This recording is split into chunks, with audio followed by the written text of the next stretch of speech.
년간 정체를 감추고 있던 살인마. 스페인 독감의 정체는 네모였다. 뭔데? 뭐였을까요? 뭐예요? 뭐였을까? 폐를 분석했는데 뭐 폐렴? 스페인 독감의 정체는 감기? 코로나였다? 아, 코로나? 오호. 스페인 독감의 정체는 조류 독감이었다. 조류독감. 조류독감. 아, 이래서 오늘 우리 또 교수님께서 함께 해주셨구나. 조류독감이 대표적인 그 인수. 맞아, 인수인 독감이요. 네, 뭐 사실 아까도 말씀드렸지만 새하고 사람 사이에는 보이지 않는 이 장벽이 있다고 했죠. 조류 바이러스가 사람에게 바로 옮겨지는 건 쉬운 일이 아니에요. 쉬운 일이 아닌데 미국의 아이오와 주에서 열린 돼지 품평회가 있었는데 그 품평회에서 호흡기 질병이 있던 돼지들이 건강한 돼지들에게 독감을 퍼뜨린 사실이 있던 게 나중에 확인이 돼요.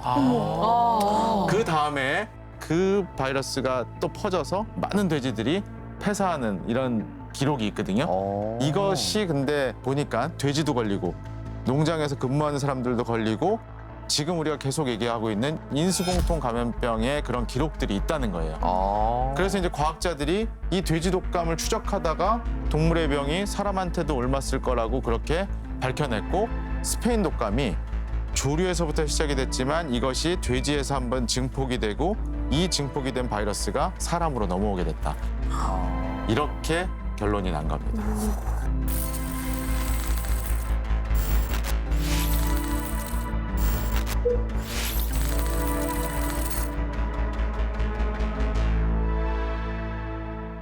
돼지는 우리 인플루엔자 연구의 혼합통이라고 불려요.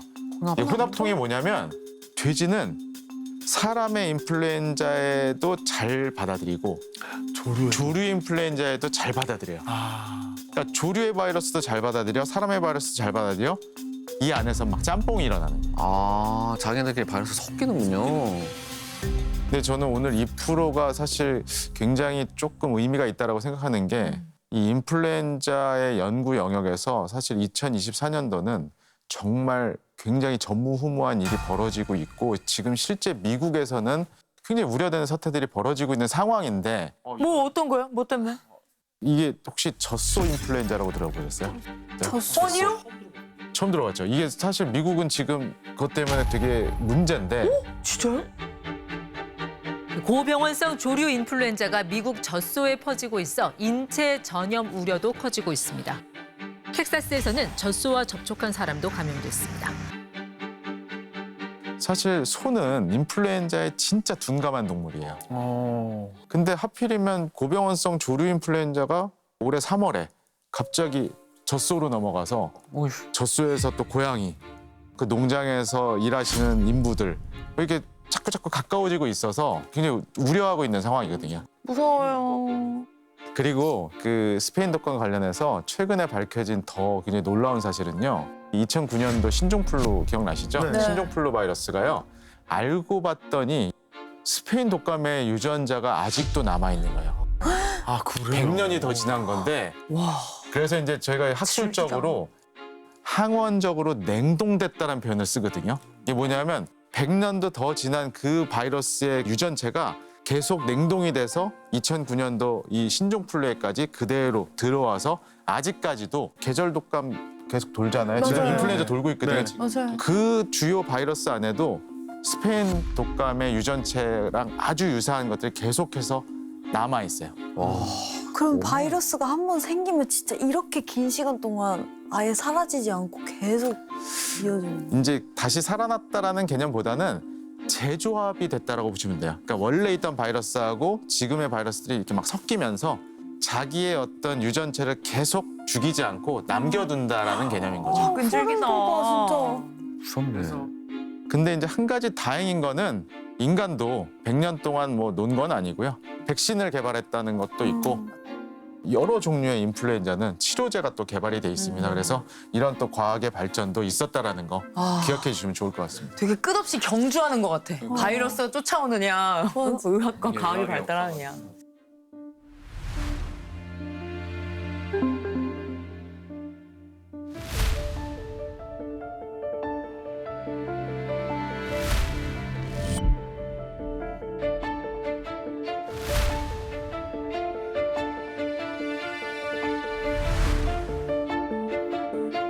아, 너무나 유명한 그림이죠.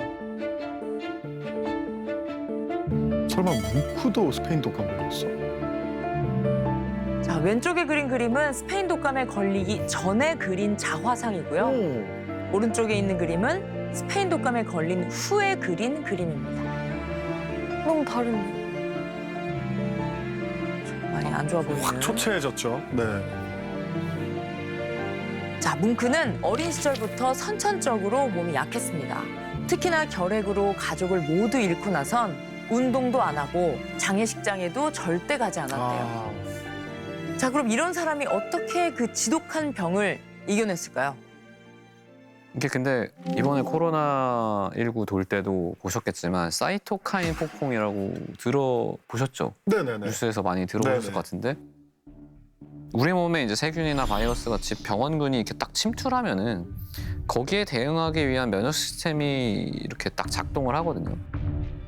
그 중에 하나가 이제 사이토카인이라는 면역 물질이 있어요. 이게 뭐냐면은 야 지금 여기 나쁜 놈이 왔으니까 니네 다 모여. 그러니까 약간 어셈블하는 그런 신호예요. 그러니까 얘가 딱 나오면은 애들이 쫙 나와서 면역 반응을 확 일으킵니다. 근데 이게 이제 내가 되게 건강하고 젊은 사람이에요. 그런 경우에 과민 반응을 해서 사이토카인이 너무 많이 나오게 되면은 염증 반응이 굉장히 강력하게 일어날 수 있거든요. 근데 이게 너무 막 과하게 되면은 혈압이 뚝 떨어지면서 쇼크가 와서 사망을 하기도 하고 그런 식으로 해서 젊은 사람들이 오히려 어떤 질환이 생겼을 때 갑자기 이렇게 확 안 좋아져서 사망할 가능성이 있거든요. 그래서 스페인 독감을 보면은 젊고 건강한 사람들이 많이 사망했다는 기록이 있어요. 이게 아마도 사이토카인 폭풍과 무관하지 않다고 보는데 뭉크는 건강하지 않고 허약한 체질이니까 크게 그렇게 과민 반응 안 해서 목숨을 건졌을 가능성이 있다고 봅니다. 국내에서는 처음으로 고병원성 조류 독감이 확인됨에 따라 메르스 사망자가 처음으로 나왔습니다. 신종플루 위기 단계가 최고 수준으로 감염자가 올라가면서 2,200만 명을 넘어섰습니다. 코로나19가 다시 확산하고 있습니다. 최근 독감이 크게 유행하고 8년 만에 있습니다. 최대 유행입니다. 너무 무서운데 이 팬데믹을 막을 방법은 없을까요? 그러게. 막는 방법이 사실 이 인간이라는 숙주가 지금 80억이잖아요. 그러니까 바이러스들이 자기의 자손을 퍼뜨릴 만한 대상이 전 세계 80억이나 몰려 있기 때문에 진짜 인간이 사라지지 않는 한은 바이러스는 없어지지 않을 거예요. 그래서 이제 뭐